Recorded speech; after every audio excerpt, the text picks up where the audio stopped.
Tout d'abord, je pense qu'on n'a pas d'autre choix que de trouver un nouvel équilibre public-privé. Aujourd'hui, il y a un constat, c'est qu'il n'y a plus d'argent public, en tout cas plus d'argent public à investir dans les activités qui peuvent trouver des modalités de financement différentes.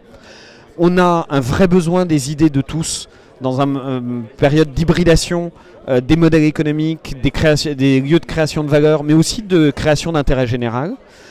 Et puis, on a un enjeu d'alignement d'intérêts sur le temps long entre acteurs publics et privés. Et on n'a pas du tout cette opposition qu'on a un petit peu tendance à monter en épingle dans notre culture française, de dire le public a le monopole de l'intérêt général. C'est pas tout à fait vrai. Les acteurs privés, et ils l'ont prouvé, peuvent tout à fait aussi être des vrais acteurs d'intérêt général à long terme. Et c'est pas contradictoire avec de la création de valeur. Après, pour y arriver, il y a une première chose, c'est qu'il faut créer de la confiance.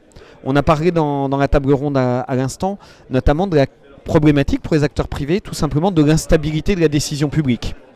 Comment est-ce qu'on passe outre cette instabilité qui est intrinsèque à la démocratie? C'est-à-dire qu'on ne peut pas juste dire parce qu'un maire change, tout est par terre. Oui, mais en même temps, ce sont les urnes et c'est légitime.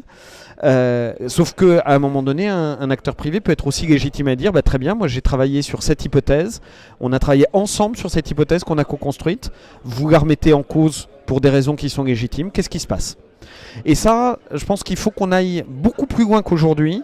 Nous, on expérimente des modèles. On a des modèles, par exemple, où on prévoit de la perte de chance, donc de l'indemnisation de l'acteur privé, si jamais nous ne respections pas notre parole, et bien entendu, si lui respecte la sienne.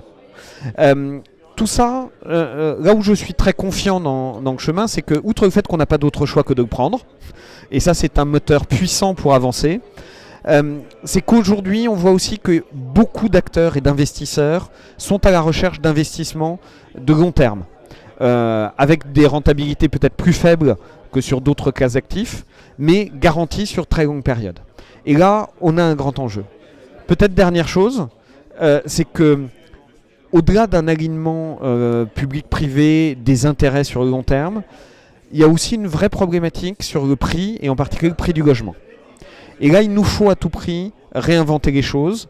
Je crois beaucoup à la voie ouverte, par exemple, par les offices fonciers solidaires, par le bail amphithéotique à vie que certains opérateurs sont en train d'expérimenter, c'est-à-dire par une séparation du foncier, qui pourrait être porté par de l'investissement, y compris privé de très long terme, et du bâti, parce que malgré tout, nous avons cette culture de propriétaire et au moins de désir d'être propriétaire.